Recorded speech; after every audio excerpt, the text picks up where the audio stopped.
Namaskar, welcome to Wide Angle with the Showcase. And what makes me especially happy today is the theme as well as our guest. Theme is applying knowledge. All of us are computer savvy, and many times we get mixed with information and knowledge. So we'll seek input from Professor Sanjay Patel on understanding what is the difference between information and knowledge, and if knowledge and information were interchangeable, then Google would be the most knowledgeable source, is what we can say in today's world. But let's see where this conversation leads us, and you will definitely enjoy the flow of thoughts with this gentleman who has taught for almost over 3 decades. So he has in his kitty knowledge of several English literature books, as well as being disciple of Dada Pandurang Shastri Athawaleji. He also has that spiritual backup or store in his mind. So, welcome Sanjay. Thank you. Namaste.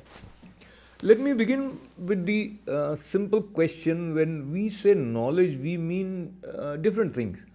Though we feel that we are referring to the same space by the use of the term knowledge. So, I wouldn't say that there has to be only one definition, but let's hear your definition of knowledge. Sure. I think many times people get confused between knowledge and information. Right? In true sense, knowledge is that which can transform an individual's character, develop it in multifacets.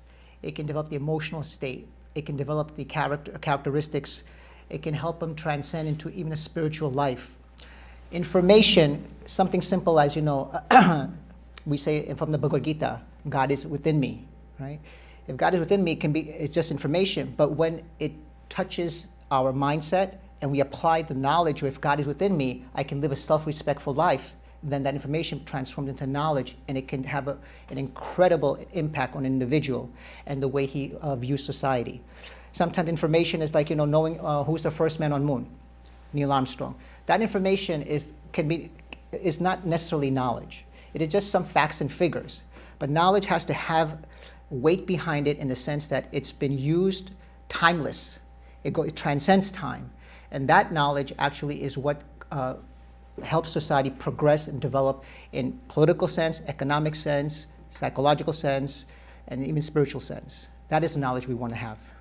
There was profound definition of knowledge coming from Professor Sanjay Patel, and while you listen to him, you need to think, you give a pause as to what is he saying, and that is, I think, the demand of knowledge. It asks you to open up yourself and sort of expand your horizon or the space with which you have become comfortable that this is it. So this is it is good in one way, but this is it is not good in the sense of attaining knowledge. So there is one way in which in Sanskrit we have heard, Sanjay ji, that ya sa vidya ya vimuktaye, meaning that is education which liberates.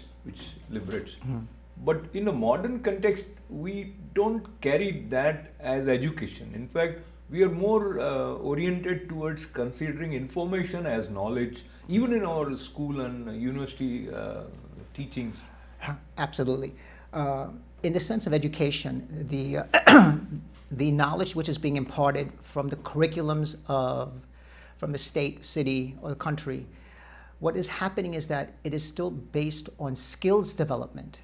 It is not based on development of the individual's mind or intellect or emotional state. Yes, we do need skills, right? We're saying there should be a balance between the two, and both have to be cultivated. But right now the focus is strictly on having skills developed to earn money. It's what we would call a bread-oriented education and not a character-building orientation. But in true sense, it should be both. Unfortunately, when we see students graduating from school, they have profound amount of knowledge and skills to achieve perfection in their field. However, they don't have the knowledge how to deal with adversity. They don't have the knowledge to deal with stress. A husband and wife could be living 2 feet apart at the home, but their thinking could be 2 miles apart, 20 miles apart. And this is where we need knowledge. Only certain knowledge which is applied in life can actually be useful for this. We look at Western philosophers. It's wonderful. They have great intellectual they have very deep intellectual thoughts. However, the problem is that it's become more of a feast, just intellectual feasting. But how can we use that knowledge to apply to help society, help individuals, help community, and help a nation grow? And this is where there has to be a merging of the two. Where we see in the Eastern philosophy, the applied has always been applied. From the Gita, what we see in India, from what Confucius did, from what Taoism did, what Buddhism did. It has to be in applied life. So now talking about applying knowledge in one's life also is related to the aim with which you are gaining that knowledge, and from that point of view, many times some people consider knowledge as a way to earn money, which is not wrong, but then the kind of knowledge that you are referring to, it would come under the bracket of being a psychology or philosophy or spirituality, and they are not necessary for everyone. Because if he thinks that I'm a good doctor, I mean that of course they're respectable. I'm not questioning their intelligence. The same way an attorney thinks that way, or even some psychiatrists fail to apply in their personal lives the knowledge with which they are helping those whom they consult. So talk to me about where lies this gap, or how to bridge this gap of knowing and applying. We see these professions of, like you said, we see law degrees, we see psychologists, we see engineers, we see doctors, right? One of the biggest things that came out in early education in the 70s, which was done by the universities research, they said that in the United States, we are able to produce the best doctors, and all professionals, best doctors, engineers, lawyers, accountants, etc.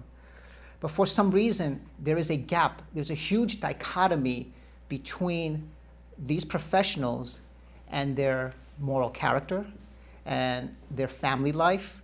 We're seeing a great deal of depression, mental disorders, right? So what is the problem here? The problem is that somewhere in education, they're not receiving the proper knowledge to face the issues that pertain to life.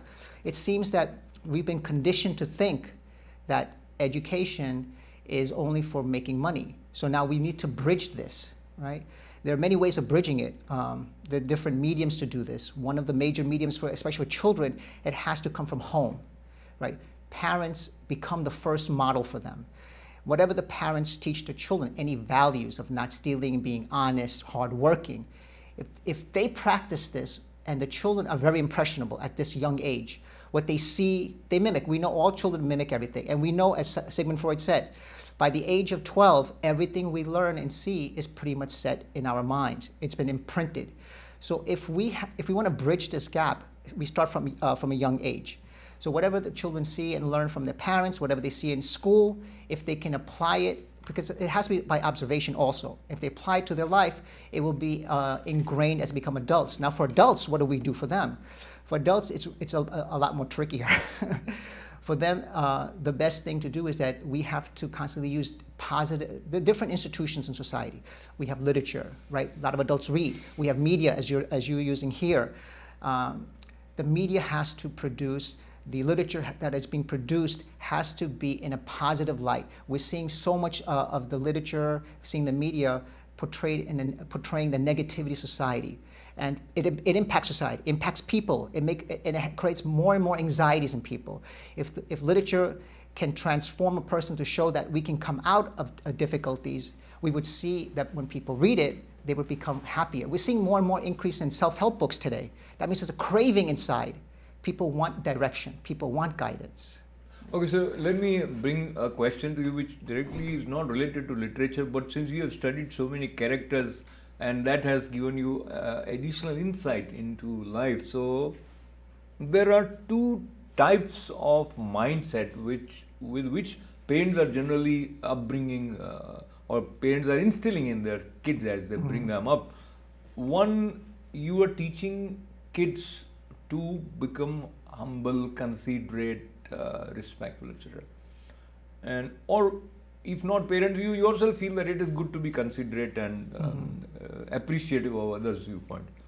Another, if you are too considerate, then people feel that the other party or person or whosoever you are dealing with will take advantage of you and will, as I have heard this from many people, they say that if you are too respectful and considerate, then people will walk all over you. So, in dealing with the situation, there is an inner tension already. There is a tug of war that he's going to snatch something from you or she's going to snatch something from you. So, I have to be protective of my fort. Now, that takes away the spontaneity and natural way of flowing with life. Talk to me about this space and refer to any character if that comes to your mind. For sure. I understand what you're saying. Kindness is people see kindness as weakness. It's been said many times, right? But at the same time, we don't want anyone to exploit our kindness, our courtesy, right? So if we look at characters from literature, okay, especially from the Western canon, which a lot of youth can relate to, from Kill a Mockingbird by Harper Lee, there was a powerful character by the name of Atticus Finch. For him, he was a lawyer, so being a lawyer, he can be more vigilant, right? And he was extremely, in his heart, it was like an ocean of love in him. At the time where he existed was a great deal of racism in this country.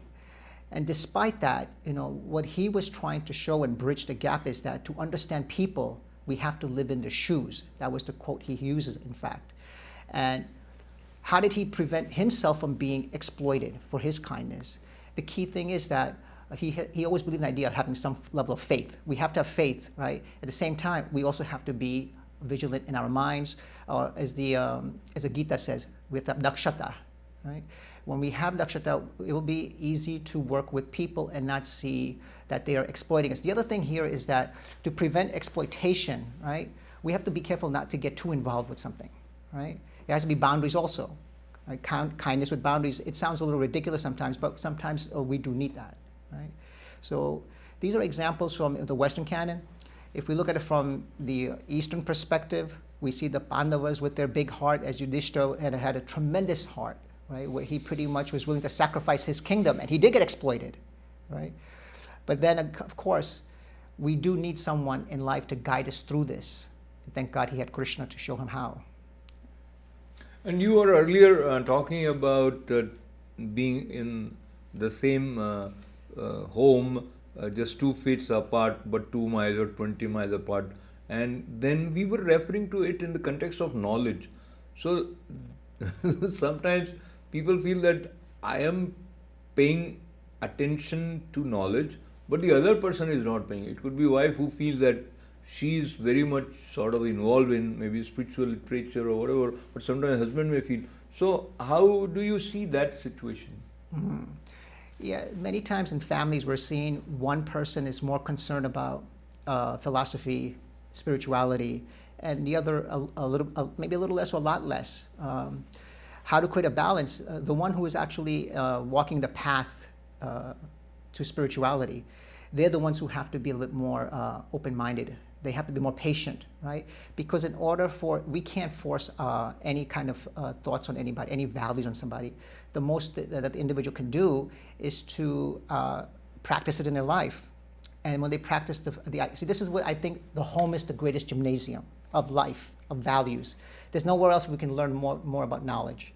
When we practice selfless loving someone, right? Then the whole art of selfless loving someone, the spouse or the children will see that. It becomes a demonstration for them. It becomes a model for them. And then they could actually develop themselves as well. It's not guaranteed that they're going to pick up these values, but it's definitely an attempt to try. So let me look at your experience in terms of when you keep this as yardstick in terms of someone working towards applying knowledge in his or her life, whether it is on a social level or political level or spiritual. Of course, spirituality means applying knowledge. So let us leave spirituality aside. Let us talk about business, politics, or the general sphere of life where we have professionals working in the XYZ role, but you feel that they are also applying that knowledge of truths or the essence of their being in their actions as well as expressions. You know, it's funny you mentioned this because I was thinking in my mind about Socrates at the same time. Now, for Socrates, he believed that what is a just life? And he always explained to everyone that many people would say, well, how can we be just in the business world? There's so many variations of people trying to cheat and trying to lower the prices of anything but through negotiation. And he always believed that despite the other ideas of trying to exploit and make money in business, but if we remove any type of truth, even in business, then how do I live a just life? Right? Yes, the person who wants to live a moral life, who wants to live a philosophical life, it is guaranteed that he's going to have to struggle more. It's part of the growth, it's part of the walk, it's part of the pathway. And that is something that person has to accept, right? In fact, Socrates, his wife, was constantly against him. Despite that, he always loved her, he always accepted her, he never rejected her, he never threw her out. Right? He would actually go and meet students and teach them about high thinking, debating. And his wife would be mad and say that, well, why don't you go earn money for us? And still, he did not have any type of discord towards her. He applied his knowledge and his philosophy. When he was ready to be executed, his students said that we have a plan to take you out of the prison, and we'll have enough money funded for you where you can stay and live with your family without any difficulties. He refused to do it. He wanted to live by the values and principles. He did not fear death. And where does this come from? That comes from the knowledge that he has gained. He applied it. Okay, let me request you to refresh. Some of our viewers may not recollect why was he being executed and that reference. Sure. What happened was that for Socrates, he was teaching the youth true values. He was explaining to them that the mythological gods of Olympus were actually mythological, but they were not the real God. There was only one true God. The Athenians, the political Athenians, saw him as a threat. And usually that's what happens, right? When they see a person as a threat, they want to remove him from the positional role that he's in, because he was educating a new generation. He knew the older generation will be too difficult because they're ingrained with their thoughts. But he worked with the youth. He wanted to teach the youth the proper knowledge, proper truth, and he wanted the youth to have faith. So he taught them as much as he could about proper values. What happened was that the Athenian government at that time, people in power, they were a little bit terrified that if he changes the mindset of the youth, that eventually they will lose their position and power gradually over time. So they had to stop him. Right? He was not against the democracy of Athens at all. He believed in it. That's why he refused to escape when he had a chance. That is, that's the best form of applied philosophy. So it becomes even more relevant, because if people around you are not open enough to appreciate knowledge, many times they could become aggressive to any extent. So when you are applying knowledge, then you also apply the knowledge of your own security sometimes. Now here I recollect the quote, not exactly same words, but Swami Vivekananda said that we need not tailor truth as per the requirements of the society, but society need to redesign or evolve as per the yardsticks of truth. Something to that effect, he said. Now, from that point of view, most of us, I would put me also in that category, and you might be in a different bracket, or there might be many viewers who are in different bracket. But the category is, we are more concerned about our own safety, and for that we are very many times we are accepting to sacrifice some principles which may have their roots in truthfulness. Because we feel that if I'm not saved right now, I mean, how truth is important. So So I think this is where the character is sort of on display in human beings. Talk to us about this space. The idea of truthfulness. I mean, when we look at the idea of truthfulness, I really think of Jesus Christ, right? From the Western canon, Western perspective. What he had to face was a complete onslaught against his own people. There was a time when he was when he was in his neighborhood, and the people of the small town came to see him, and they said that, Jesus, we have a prostitute in our area. We can't have this because it would create a negative impression amongst the other women, and we would lose them to negative, vile thoughts. So he wanted to know, and this is where the truth came in. He actually took him to another level. He asked them, okay, let's all gather together. Many of us know the story, right? He asked them let's gather at the town, outside of the town. He said, and they brought the prostitute with them. And he said, is this the woman? Everyone says, yes, this is the woman. And he said, okay, everyone can pick up a rock, and please slaughter her with the rock. He said, there's one condition. If you did not commit any sin yourself, even by mine, you have a right to do that. If anyone does throw the rock, you will have to answer to me. So he took the step of, truthfulness even further from just action to now to the mind. See, if the mind is the root of our applied philosophy, once the mind accepts what is truthful values, then only then can it be applied to life.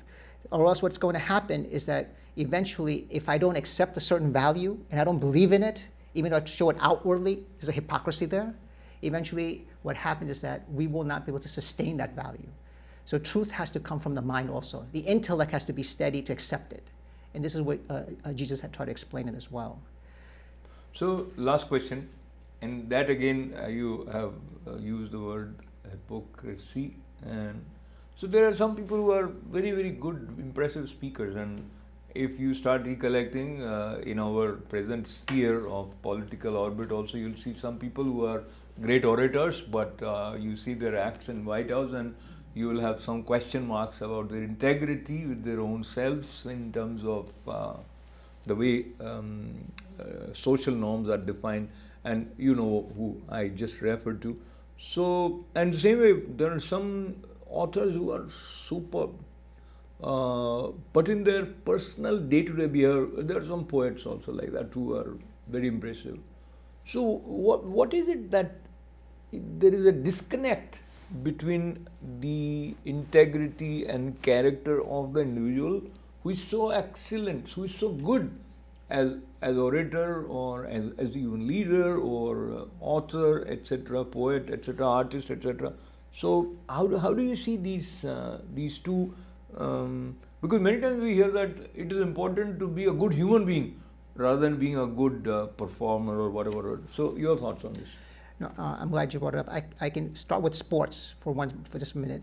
We see great athletes, but when we look at their home personal life, it's in shambles. There's adultery, there's abuse, drug abuse, and even violence, right?